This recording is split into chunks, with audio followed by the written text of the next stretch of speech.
Hey everybody, Ethan here from WordTech, back with another review video for you guys, and this time it's the Rosewill Audiowave H9000.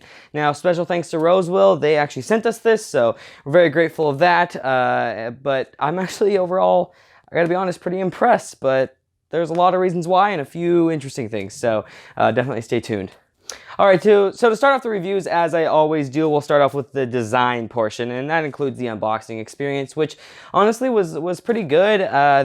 These headphones retail for about $79.99, although they fluctuate around a little bit, as most products online do, obviously. The box is made of cardboard, but it's a pretty good material, actually. It does have a little bit of a soft coating on it, and the paint quality is nice and all that kind of stuff. And then it's actually got some really nice soft foam inside the box that protects the headphones, and it's closed cell, like pretty dense foam. It's not, you know, like just styrofoam or something ugly like that. It actually does a pretty good job protecting the headphones, so I thought that was pretty nice. And you first get presented with the bag.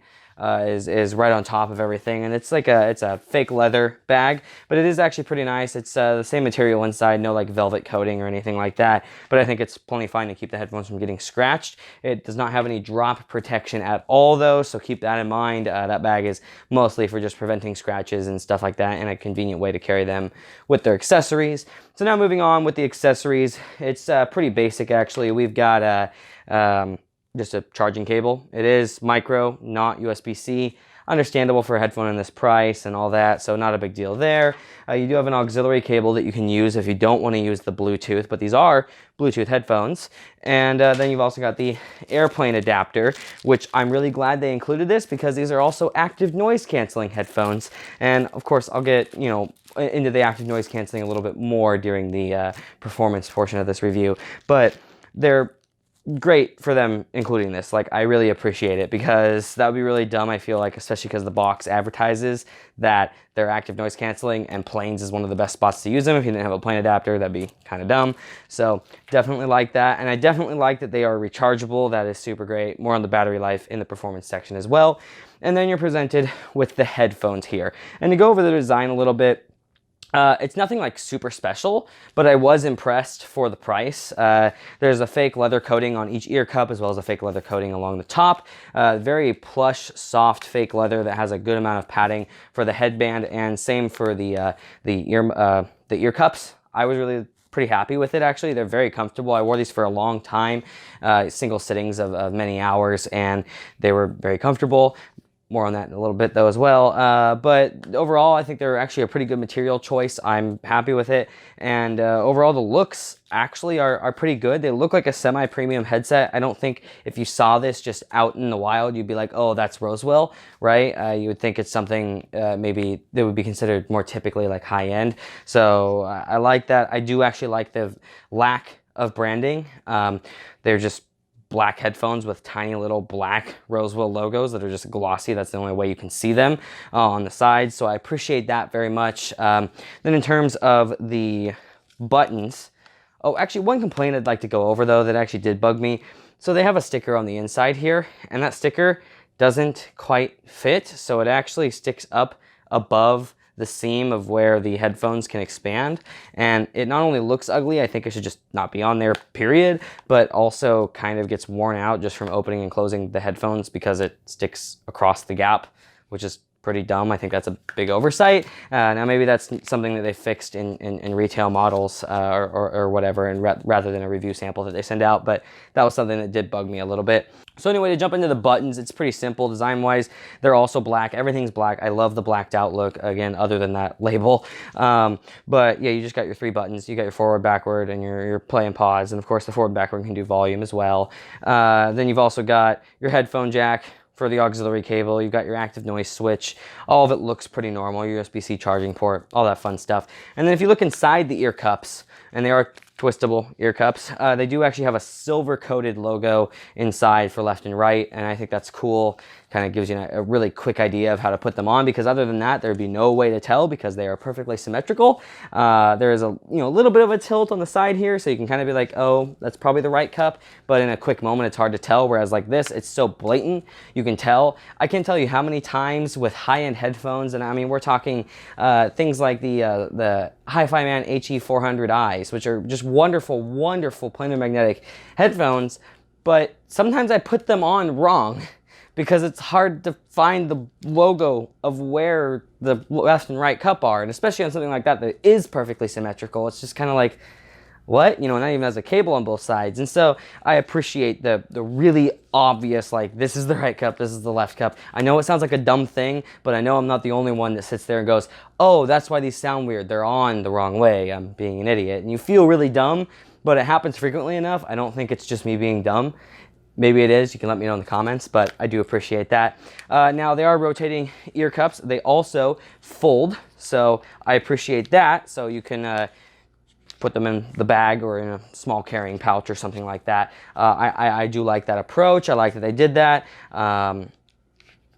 Cool, you know? I mean, I think it's nothing really to say, you know, looks-wise, but it's fine. It works good. It's what a lot of the other companies are doing, and I'm happy with it.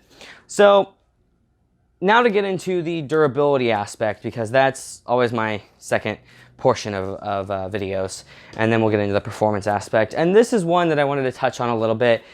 Rosewill hasn't exactly been known for making the most durable headphones. We've had pairs break on us. Now, albeit those were generally their cheaper pairs, but they just haven't been known to be the most durable. And I don't necessarily think that that's changed with this. I do think that they're probably more durable than their cheaper parts, as they should be for $80, but the plastic is a little bit cheap. They do feel a little flimsy, and my biggest concern actually isn't so much the plastic, or, you know, you do have the metal in the headband for the expansion, right? My biggest concern is actually this swivel mechanism here. I think that's going to be the first thing to break on these for anybody, especially the way the joint moves. So the swivel, kind of sketchy, but the joint right here that actually allows the cup to rotate, I don't like that personally. I think it just doesn't feel as robust as it needs to be for something that in theory is going to be, you know, folded up like that 5-10 times a day. So that's something I don't necessarily think that they're going to last super long.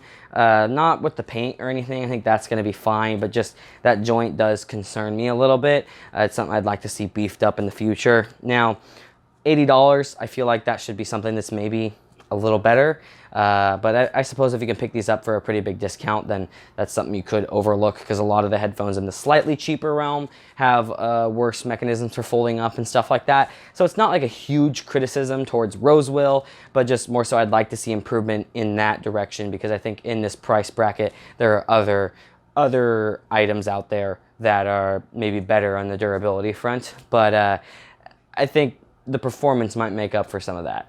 So now to jump into the performance, before I talk audio, I actually want to talk about some of the features, especially the Bluetooth range, active noise canceling, and that sort of thing. So first off, they are rechargeable. They have a lithium-ion battery in them and everything. So you can recharge them. You don't have to put AA's in them or anything dumb like that some of the headphones out there do. So I really appreciate that. And the active noise canceling can be turned on and off with its own individual switch. It does not require Bluetooth. It does not require a specific connectivity. You can use an auxiliary cable and turn on active noise canceling. You can wear them with nothing and turn on active noise canceling, which does help in some scenarios. Personally, I would probably never use them that way, because I'd rather have music playing, but you can do that if you so desire. And the active noise canceling actually is pretty impressive. So I've heard a lot of different active noise canceling headphones, and I still think Bose really does have like the best in that realm. But I've heard stuff from Sony, I've heard stuff from Sennheiser, and these ones are actually up there with those two for the most part. I've had some issues with some Sony ones that have like a hiss in the background, or you kind of feel like a pressure from the active noise canceling, and these do that a little bit, but not as much as other stuff I've tried in this realm. I was actually pretty impressed with the active noise canceling on these in terms of the overall comfort. Is you didn't just have this yucky background noise. Unless you turn music completely off, then you could hear something, but it wasn't audible enough to be a problem. And once you had something playing, you just didn't notice it at all. Even after long periods of time, I think it was fine. Whereas other headphones, I felt like kind of almost sick using the active noise canceling. Now, it's improved over time. So some of Sony's newer models and stuff don't have that trouble. And of course, I'm talking in this price bracket. But I'm really impressed. I was really worried that the active noise canceling was just gonna suck. Rosewill's not like some massive headphone manufacturer or something like that, and I was worried that they weren't going to do a good job, but Actually, they did. And in terms of how much noise it blocks out, I'm also very impressed with that. You know, whether it's the dryer running or whether it's the heater running, which you might be able to hear mine right now, unfortunately, it really does do a good job of drowning out those droning noises. It's not going to be the best at drowning out, you know, people talking. It does help.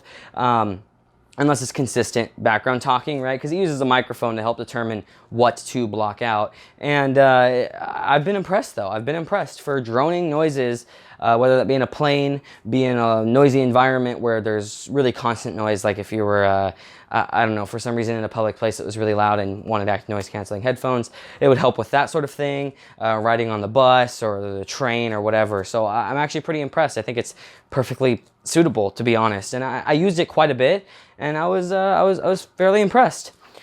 So the next thing I want to touch on again before audio is the Bluetooth range. As you'd expect, it's super great. It's totally fine. I can walk around basically my entire 2-story house with these, with the phone downstairs, and they're fine. They don't disconnect. They perform perfectly well. It's plenty good for everybody's needs. So it's not something that's major to touch on. I don't think it's as important to touch on as it used to be with Bluetooth headphones, but it is something I wanted to bring up, is these aren't like some of the older Bluetooth headphones out there that have problems 10 feet away. So good to know, right? To get into battery life, last thing before audio, I promise, I know you're all waiting. So I'm middle ground on the battery life.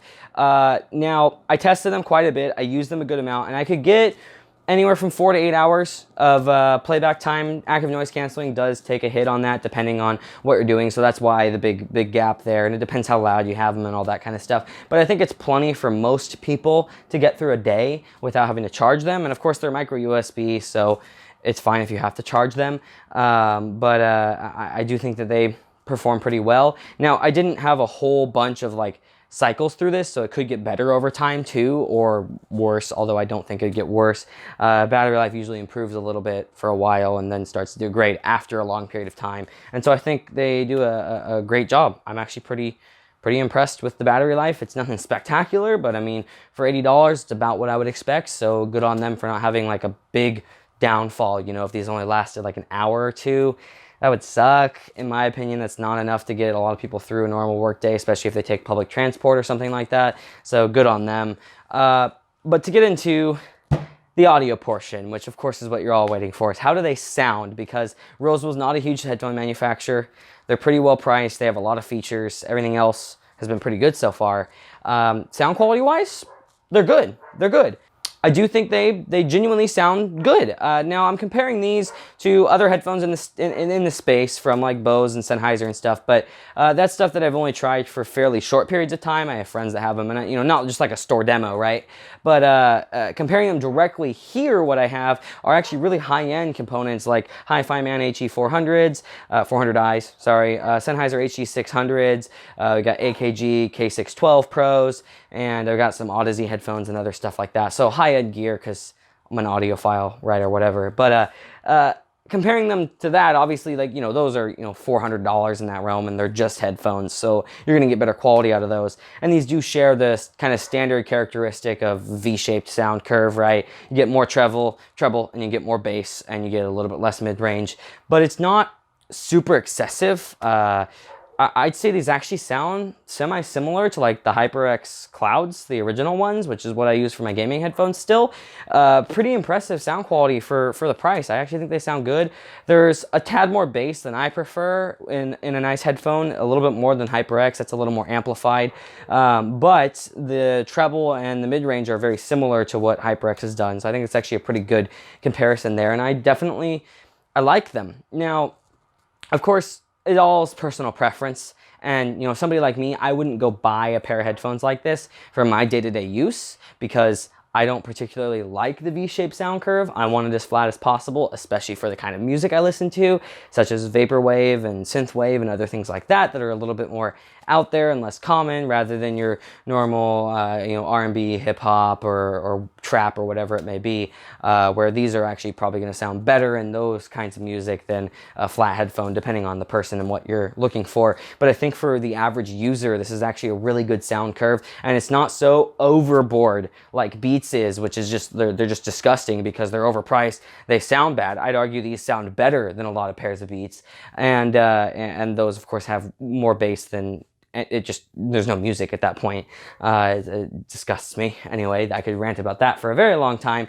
But overall, I think it's actually pretty good. And if you're considering these, I would recommend them. To put it in a simple conclusion, if it has the features you want, I'd recommend them. Now, if you're an audiophile looking for a pair of Bluetooth headphones for your commute, no, you should probably go with something from Sennheiser. You know, but other than a few particular things, if you want a good pair of Bluetooth headphones or a good pair of Bluetooth active noise canceling headphones, these will do both of those very well. And I think the price is good. Just be a little careful with them. Be careful with folding them up. I do feel like that joint is a little bit sketchy, so to speak. So I do definitely, like, I wouldn't throw them in a bag and toss them in another bag, right? Throw them in the bag, I should say, and toss them in your bag. I would keep them kind of compartmentalized or something like that to prevent them from getting damaged, or just hang them up and carry them with you or something like that, or carry them around your neck or whatever it may be. If you do that, I doubt they would break anytime soon. So that was really my only concern point with these, though, was that joint right there, the swivel and fold joint, which I was just kind of like, I don't know how I feel about it. So anyway, thank you everybody for watching this review, and thank you Rosewill again for sending this to us. I really appreciate the support. We've also got a channel update coming to you guys soon. There's a lot of changes going on around here, and Wordcast was missed a while back, just so you guys know in case you didn't see the updates about it. It was missed because Daniel was sick, so I do want to note that for all the long-term followers. And of course, we've got a lot of good stuff coming for you guys, and a lot of that will be explained in the channel update, so I'm pretty excited for that because we have changed some things that should really pump out content kind of back to what we used to do, which is going to be great. Thank you everybody for watching. Obviously, don't forget to like and subscribe and check out all the links in the video description. We'll have a link to these, and we'll have a link to our Patreon page if you're interested in giving us a monthly contribution. We have links down there to our website, our UF Tech News and stuff like that on there. We have links to our other YouTube channels, our social media outlets and stuff like that. And of course, leave a comment. Unlike a lot of YouTubers, we actually try to respond to every comment that we get. Now, obviously, the big guys, I understand you can't, but I feel like there are some middle ground ones that really could put the effort into it and they don't. Well, we do. I check the comments thread almost every single day and try to respond to everything I see there. And I've had multiple comments about things going. So definitely leave a comment if you're interested in some feedback, you have some questions about these, or even if it's not related to the headphones specifically, but the channel, we'd love to hear from you. So thank you everybody, and see you in the next one.